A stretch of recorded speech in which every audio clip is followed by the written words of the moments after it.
तर काय मग मंडळी, हे ताट पाहून तुमच्याही तोंडाला पाणी सुटलं असेल ना, तर आजचा बेत आहे आपला वांग्याचं भरीत आणि भाकरी.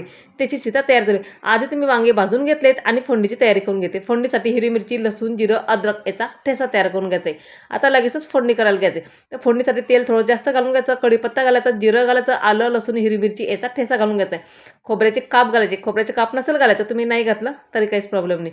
जर एक कांदा पातची जुडी त्याची अर्धी कागडी मी स्वच्छ धुवून कट करून घेतली आणि कच्चेपणा जाईल इतपत आपल्याला कांदा पात चांगली परतून घ्यायची. आता 2 ते 3 मिनटं कांदा पात चांगली परतून घ्यायची. त्यात एक बारीक चिरलेला टोमॅटो घालणार आहे.